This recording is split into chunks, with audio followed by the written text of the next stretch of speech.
October 14, 1943, Schweinfurt, Germany. Second Lieutenant Daniel Danny Mercer sits in the right seat of a B-17F Flying Fortress named Lucky Bell. He is 22, from Wichita, Kansas. Hands steady on the yoke as for right R-1820. Cyclone engines thunder in perfect rhythm. The bomber formation stretches across the pale morning sky, hundreds of aluminum wings glinting in the cold sun. Tight combat boxes stacked at 23,000 feet. Below them, Germany. Ahead, black flak bursts bloom like poisonous flowers. Danny feels the first concussion before he hears it. The aircraft shudders. The smell of cordite seeps through the fuselage. In the nose compartment, Bombardier LT Harris mutters into his oxygen mask, "Steady, steady." This is the Second Schweinfurt mission. They were told it would cripple Germany's ball-bearing production. They were not told how exposed they would be without long-range fighter escort. Bandits, 11 o'clock high. The top turret gunner shouts. Messerschmitt Bf-109 slice through the formation, cannon fire flashing. A B-17 ahead erupts into flame. No parachutes. Danny tightens his jaw. He keeps formation. That's survival. Stray, and you die alone. Flak thickens over Schweinfurt. The sky turns black with bursting shells. Shrapnel slams into Lucky Bell. The left wing jerks violently. Number 3's hit. The engineer yells. All pressure dropping. Danny feels the drag immediately. The bomber begins to slip behind the formation. "Hold her, Danny," says Captain Reeves, the pilot, voice controlled but thin. "Just hold her." Bomb bay doors open. Cold air roars through the fuselage. The Norden bomb sight guides their drop. Harris whispers, "Bombs away." The fortress lurches lighter, but the damage is done. Another explosion closer this time. The tail gunner screams. The interphone crackles with static and fear. Tails hit bad. Rudders sluggish. Danny looks left and sees it, another B-17 drifting too close. Its wing torn, engine smoking. The aircraft wobbles, struggling to maintain altitude. It's the Liberty Rose. Both bombers are losing speed. Both are falling out of formation. And in this sky, falling behind means death. German fighters circle back, drawn to the wounded. "Reeves," Danny says quietly, eyes fixed on the other fortress creeping closer through the flak-choked air. "They're drifting into us." The distance closes. 50 feet, 30. There's no room to maneuver. Not with a failing engine. Not at this altitude. The Liberty Rose suddenly drops, then surges upward on a gust of turbulence. Time slows. Danny grips the controls as 2 30-ton bombers converge. In the same patch of broken sky, metal screams. The world explodes into tearing aluminum and shattered plexiglass. And somehow, they don't fall. The impact feels like a train wreck in the sky. Danny's head snaps forward, oxygen mask slamming against his face. The control yoke jerks violently in his hands. For a heartbeat, there is only noise, metal grinding. Engines screaming, men shouting over the interphone. Then the vibration settles into something worse, a dragging weight. "Jesus Christ," Captain Reeves breathes. Danny forces his eyes left. The Liberty Rose is not falling away. It is fused to them. Their right horizontal stabilizer has torn through the upper fuselage of the other B-17.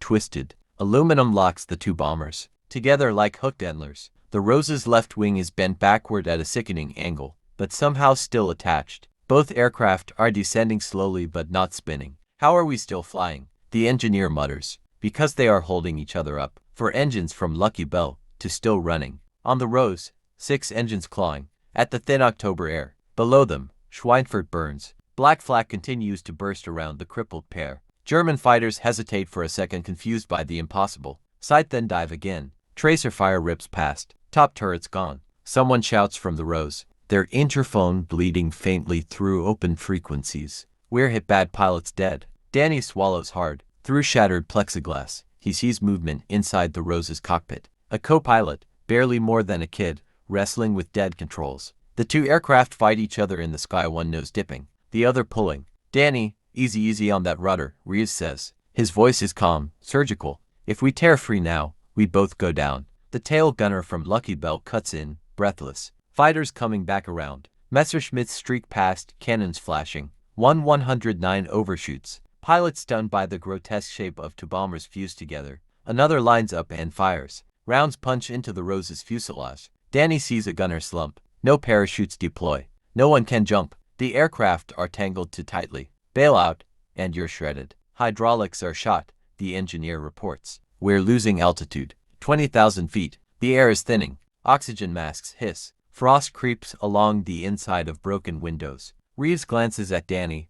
It's a look that says everything. We either fly this monster together, or we die together. Danny adjusts the trim by inches. The Bell's engines strain. He feels the other bomber's weight through the controls, every wobble, every desperate correction. Through the twisted metal, he locks eyes with the Rose's co-pilot across open sky. To strangers, now bound in the same coffin, the German fighters peel away at last, low on fuel. Silence settles, broken only by the uneven drone of 6 wounded engines. Altitude, 17,000 feet, and they are still over Germany.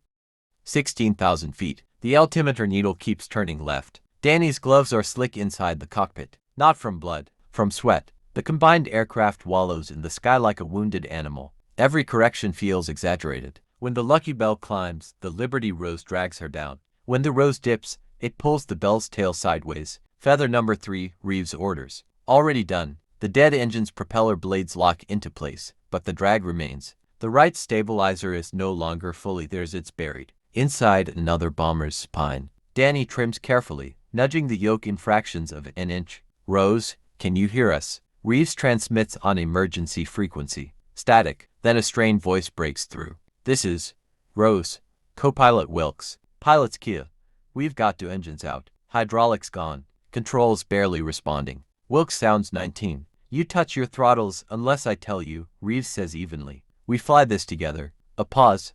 Then, understood. 10,000 feet below, the German countryside sharpens into fields and roads. Too close. Flak batteries ahead. The navigator warns. They are drifting south, of course. Slower than the main formation.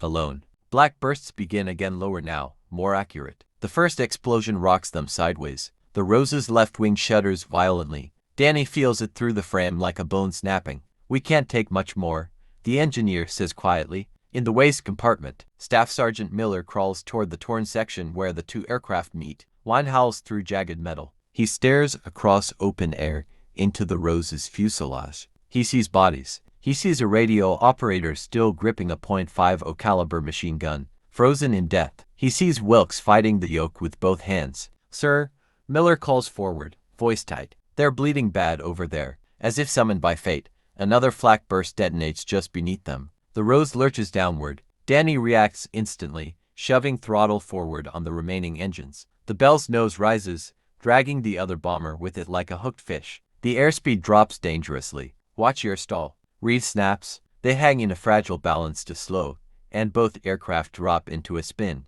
Too fast, and the Rose rips free, tearing off their tail. 9,000 feet. German fighters are gone now. This is not their kill anymore. Gravity is. Reeves, Danny says quietly. We can't make England like this. The captain doesn't answer immediately. His eyes are locked on the horizon west. We don't need England, he finally says. We just need the channel. Below them, anti-aircraft guns continue to track, and the fused bombers drift deeper into hostile airspace.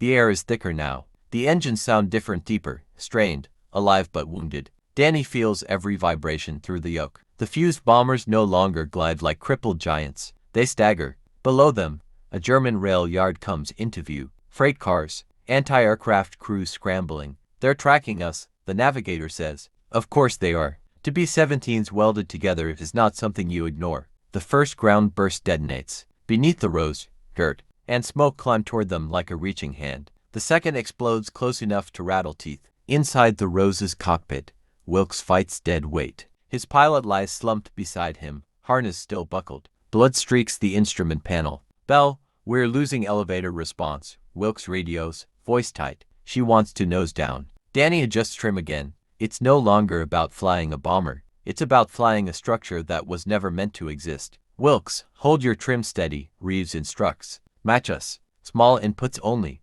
There's a pause. Yes, sir. Another shell bursts off their right side. Shrapnel punches through the Rose's wing root. A fuel mist sprays into open air. For one long second, Danny expects fire. It doesn't come. Miller crawls farther along the shattered midsection of the Bell. Wine tears at his jacket. Oxygen mask frosting at the edges. He grips a structural beam and looks down. The Rose's top turret gunner is alive, barely.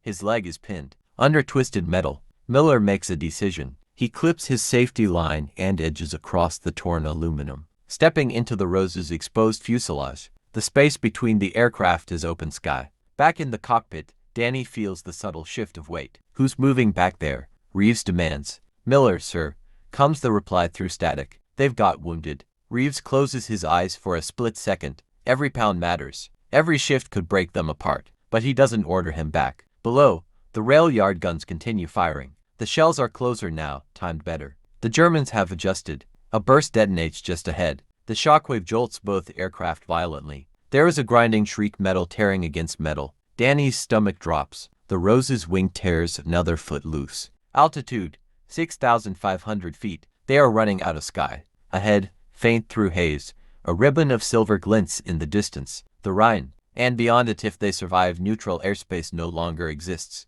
It is still enemy ground all the way to the coast. Behind them, smoke rises from both aircraft in twin trails, and somewhere beneath, German civilians are staring upward at a sight that should not be possible.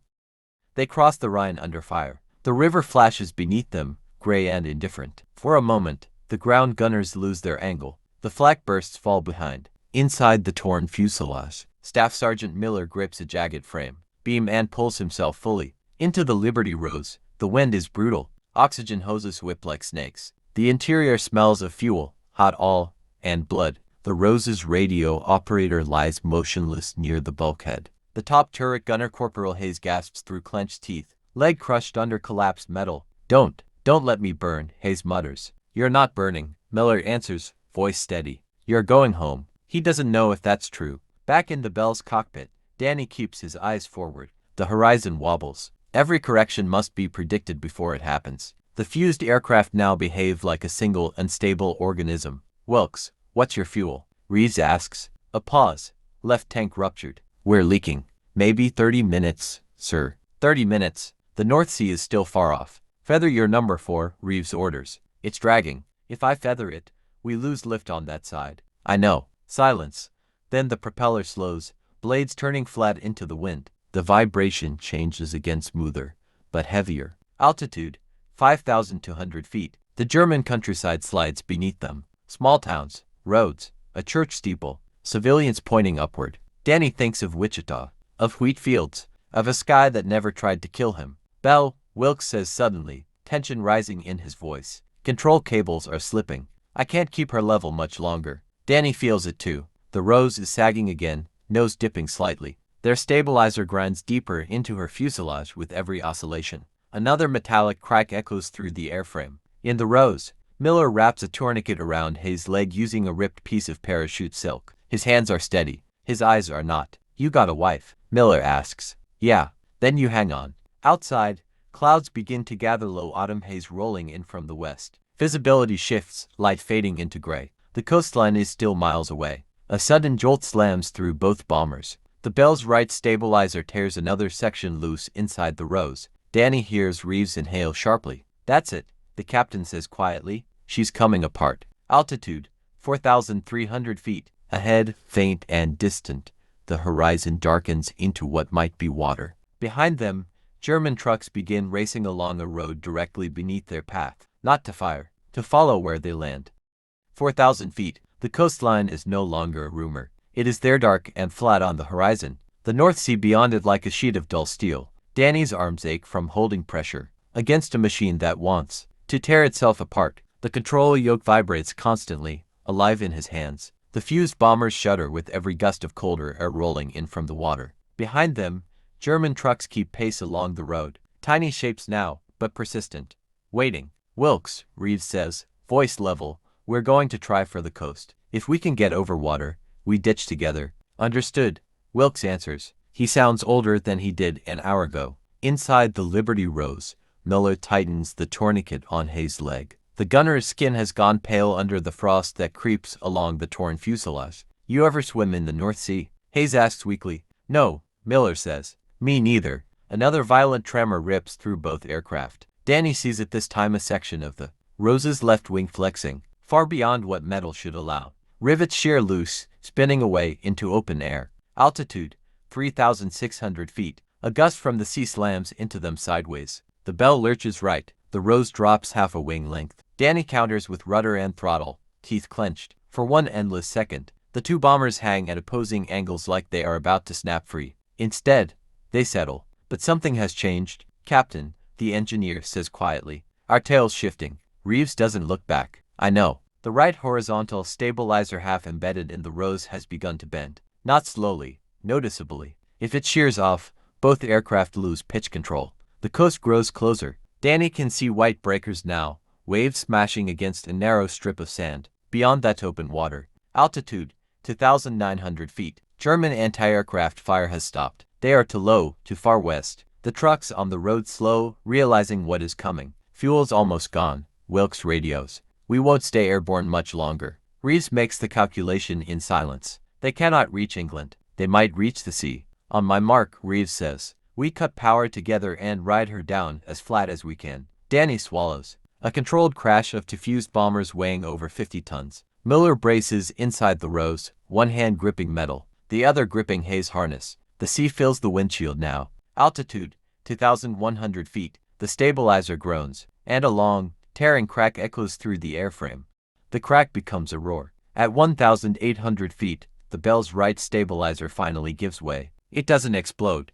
It peels. Metal folds backward in a slow, horrifying motion, ripping free from the Rose's fuselage in a storm of torn aluminum. For one suspended second, the two bombers are no longer fused. They are colliding again. The Rose drops violently, nose pitching down toward the sea. Danny feels the Bell's tail go light to light. The yoke suddenly loses resistance. Pitch control is half gone. Hold her, Reeves shouts. Danny slams throttle forward on the remaining engines. The Bell surges, but without full stabilizer authority she wallows, nose bobbing dangerously. Below, the Rose begins a shallow dive. Wilkes, Reeves calls into the radio. Pull now. I'm trying. Wilkes' voice fractures. She's not responding. The Rose's damaged wing folds further. Air tears through the fuselage. Inside, Miller is thrown against the bulkhead as the aircraft tilts nose down. Hayes screams once cut short by wind. Miller grabs a support beam with both hands. The sea rushes up through the torn belly of the aircraft, gray and merciless. Back in the Bell, Danny sees it all through the fractured side window. The Rose slipping away, falling. He wants to look away. He doesn't. The Rose's nose strikes first. There is no fireball, only an eruption of white spray as 50,000 pounds of aluminum and men slam into cold water. The fuselage breaks apart instantly, swallowed in foam. Danny's breath leaves him in silence. But there is no time to mourn. The Bell is barely flying. Without the Rose's weight, the damaged tail jerks upward violently. The aircraft pitches nose down in response. Trim, Reeves barks. Danny spins the trim wheel frantically, fighting the imbalance. The Bell dives east toward the sea. Altitude, 1,200 feet. The remaining engines scream at full power. The airframe shudders like it's coming apart in his hands. Feather number 2. The engineer calls. It's overheating. Negative. Reeves snaps. We need everything. The coastline slides past beneath them. They are over open water now. Danny pulls gently, carefully finding the narrow margin where the Bell will respond without stalling. Altitude, 800 feet. The sea is no longer distant. He can see individual waves. Captain, Danny says quietly, she won't stay up. Reeves nods once. Prepare to ditch. Inside the waist compartment, the remaining crew strap in. No one speaks. The North Sea stretches endless and cold ahead, and the Bell begins her final descent. Danny eases the yoke back with what little authority remains in the damaged tail. The Bell trembles, nose dipping, climbing, dipping again. It is no longer stable flight. It is negotiation. Flaps, 10 degrees, Reeves orders. Hydraulics are gone, the engineer answers. Manual only. The co-pilot cranks the emergency handle. The flaps inch downward, slow and uneven. Every second feels stolen. Altitude, 500 feet. The engines are screaming at full throttle, pushing hot oil and metal past their limits. One cylinder backfires. The entire aircraft shudders. Cut power on my mark, Reeves says. Danny watches the waves. He studies the rhythm. He must land parallel to them. If they hit at the wrong angle, the wing will dig in and cartwheel the fuselage into splinters. 300 feet. He thinks of Kansas sky, of quiet evenings, of how simple flying once felt. Mark. Danny pulls throttles to idle. The sudden silence is worse than the noise. The Bell drops. He holds the nose just above stall, feeling for the cushion of air above the water. The torn stabilizer groans behind them. 200 feet. The left wing dips. Danny corrects gently. Not too much. Not too little. 100 feet. The sea rises like a wall. Impact. The belly of the B-17 slams into the North Sea with a violent, bone-shaking crash. Water erupts over the nose and cockpit windows. The fuselage skips once, twice, then digs in hard. Inside, men are thrown against harnesses. Plexiglass shatters. The sound is a deep metallic scream swallowed by water. The bell grinds to a halt, half submerged. Out, out, out, Reeves shouts. Freezing seawater pours through the torn fuselage. Danny fumbles with his harness, fingers numb instantly. The cold is a living thing, biting through leather and wool. He climbs out through the shattered side window into waist-deep water. The sea steals his breath. It feels like knives. Behind him, the bell lists sharply to the right. Miller emerges from the waist hatch, dragging the radio operator, who somehow survived the landing. The engineer inflates a yellow life raft, hands shaking violently. Move, Danny yells. The aircraft begins to sink. One by one, they scramble into the raft, pushing off just as the bell's nose slips beneath the surface. For a moment, the tail rises, broken and proud against the gray horizon. Then it vanishes. Silence returns. The North Sea stretches endless around them. 5 men in a raft. All spreads across the water like a black mirror. And far in the distance, barely visible through the haze, something moves on the horizon.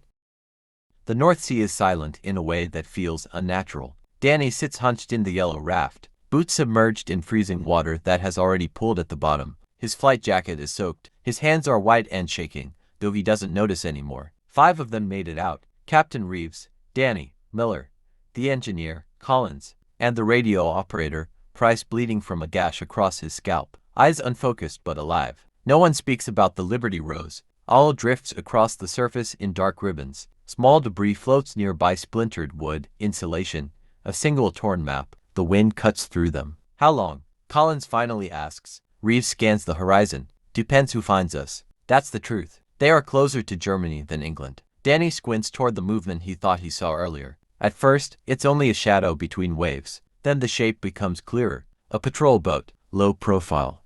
Fast. German. Miller exhales slowly. No panic. Just understanding. Price mutters, half conscious, better than drowning. Reeves nods once. We don't resist. The boat grows larger, engine rumbling across the water. Gray hull. Iron cross painted near the bow. 2 sailors in dark Kriegsmarine coats stand at the rail. Rifles slung but not raised. The raft bobs helplessly as the patrol boat circles once, assessing. A rope is thrown. Danny grips it with numb fingers. German sailors pull them alongside. The faces above them are young, tired, curious. One of the sailors stares at Danny's torn flight jacket, at the frozen awl on his sleeves. He says something in German Danny doesn't understand. Another sailor answers quietly, glancing at the empty sea where a second bomber went down. They are hauled aboard one by one. On deck, Danny collapses to his knees, seawater pooling beneath him. A blanket is thrown over his shoulders. Rough wool, not unkind. A German petty officer approaches. He studies them for a long moment, then gestures toward the horizon. In broken English, he says, 2 airplanes. 1 crash. Danny meets his eyes. 1 didn't make it. The officer nods slowly. No triumph, no smile. Just soldiers recognizing what they witnessed. As the patrol boat turns east toward occupied France, Danny looks back at the empty water. To be 17s fused in the sky. 1 swallowed by the sea. 1 that flew just far enough. The wind carries the salt sting across his face as Germany's coastline grows larger again, this time. Not from the cockpit of a bomber, but from the deck of a prisoner. And the war is far from over.